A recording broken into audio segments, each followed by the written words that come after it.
के साथ जुड़ने के लिए आगे बढ़ते हैं। आपको बता दें, यूक्रेन के बाद पोलैंड पर हमले की तैयारी में पुतिन है। रूस के नए प्लान पर दुनिया में टेंशन बढ़ चुकी है। पोलैंड सीमा पर निगरानी और सतर्कता बढ़ चुकी है। अमेरिकी रिपोर्ट में संभावित सैन्य घुसपैठ का दावा किया गया है। तो देखिए, रूस यूक्रेन युद्ध के बीच अब यूरोप की सुरक्षा को लेकर भी नई चिंताएं सामने आ चुकी है।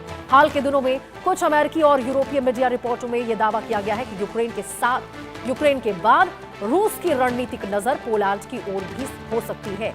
इन रिपोर्टों के अनुसार रूसी राष्ट्रपति व्लादिमीर पुतिन भविष्य में पोलैंड की सीमा पर सीमित सैन्य कार्रवाई या किसी प्रकार की घुसपैठ की रणनीति पर विचार कर सकते हैं। हालांकि देखिए, इन दावों की किसी स्वतंत्र एजेंसी ने पुष्टि नहीं की है और रूस की ओर से भी ऐसी किसी योजना को आधिकारिक रूप से स्वीकार नहीं किया गया है।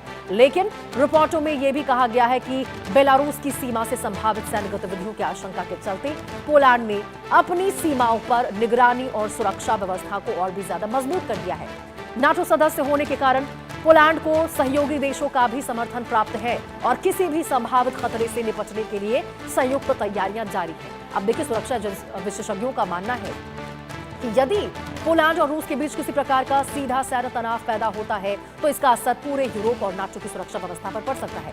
दूसरी ओर रूस लगातार ये कहता रहा है कि उसकी सैन्य कार्रवाई उसके राष्ट्रीय सुरक्षा हितों से जुड़ी है और वो पश्चिमी देशों के बढ़ते प्रभाव का जवाब दे रहा है। यूक्रेन युद्ध पहले ही वैश्विक राजनीति, ऊर्जा बाजार और सुरक्षा समीकरणों को प्रभावित कर चुका है। ऐसे में देखिए, पोलैंड को लेकर सामने आई इन रिपोर्टों में अंतर्राष्ट्रीय समुदाय की चिंता और भी ज्यादा बढ़ा दी है। फिलहाल ये स्पष्ट नहीं है कि इन आशंकाओं में कितनी वास्तविकता है, लेकिन यूरोप के कई देश हालात पर करीबी से नजर बनाए हुए हैं। विशेषज्ञों का कहना है कि मौजूदा समय में कूटनीतिक प्रयास और सैन्य सतर्कता दोनों ही क्षेत्रीय स्थिरता बनाए रखने के लिए बेहद महत्वपूर्ण है। तो देखिए, जिस प्रकार से यूक्रेन के बाद अब पोलैंड पर निगाहें टिक रही है रूसी राष्ट्रपति व्लादिमीर पुतिन की, लग तो ऐसा रहा है जैसे पुतिन अमेरिकी राष्ट्रपति डोनाल्ड ट्रंप के नक्शे कदम पर चल रहे हो, क्योंकि डोनाल्ड ट्रंप भी बिल्कुल ऐसा ही किया उन्होंने।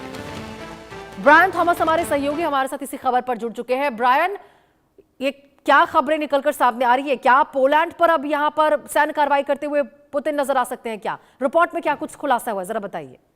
जी बिल्कुल, देखिए, रशिया यूक्रेन के बीच जंग लगातार तेज होती जा रही है और इसके बीच यूरोप की जो सिक्योरिटी को लेकर भी नए कंसर्न सामने आ रहा है।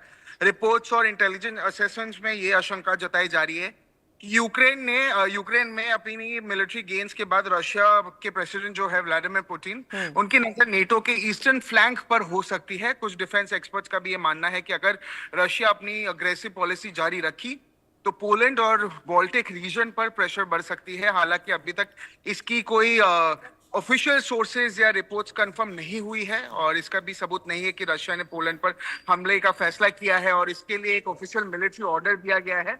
पोलैंड जो नेटो के एक अहम मेंबर है, पिछले कई महीनों से अपनी बॉर्डर सिक्योरिटी मजबूत कर रहा है। बेलारूस और रशिया के जो कैलिनिंग्राड एनक्लेव है उसके भी करीब मिलिट्री डिप्लॉयमेंट बढ़ाया गया है, क्योंकि जो वॉर्सो को हाइब्रिड वॉरफेयर या मिसाइल थ्रेट्स और जो बॉर्डर प्रोवोकेशन है उसका भी खतरा कहीं ना कहीं बहुत ज्यादा बढ़ा हुआ है। डिफेंस एनालिस्ट का ये भी कहना है कि किसी भी फ्यूचर कॉन्फ्लिक्ट की के वजह से नेटो ने भी पोलैंड और ईस्टर्न यूरोप में अपने मिलिट्री प्रेजेंस और सर्विलेंस को मजबूत किया है।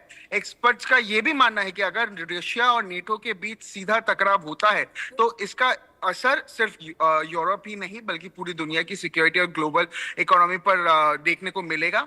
और इसके बाद भी ये क्लियरली कहा गया है कि ये जो सेंसिटिव जोन है, नेटो पे अगर अटैक होता है या पोलैंड पे कुछ ऐसा अगर सर्विलेंस स्ट्रांग होता है, मिलिट्री प्रेजेंस स्ट्रांग होता है, तो इससे प्रॉब्लम सिर्फ यूरोप को ही नहीं पूरे पूरे पूरे पूरे ग्लोबल सप्लाई चेन पे हो सकती है। बिल्कुल ब्रायन, अब लेकिन देखिए, यहाँ पर जो कहा गया है कि नाटो पर भी हमला माना जाएगा, क्योंकि यही तो है वहां उसकी नीति, यही है एक देश पर हमला मानो कि सब पर हमला, सब मिलकर फिर यहाँ पर शामिल होंगे। लेकिन अमेरिका और ईरान के बीच जब हुआ तब नाटो ने तो अपनी कोई भूमिका नहीं निभाई यहाँ पर। तो कहीं ना कहीं यदि यहाँ पर रूस किसी भी प्रकार से सैन्य गतिविधि तेज होती है या फिर कोई हमलावर होता हुआ आगे भविष्य में नजर आता है पोलैंड पर, और यदि नाटो इसमें शामिल होता है तो ये एक अलग ही बवाल मच जाएगा अमेरिकी राष्ट्रपति डोनाल्ड ट्रंप की ओर से कि भाई तुम हमारी मदद के लिए तो नहीं आए लेकिन यहां पर खड़े हो गए।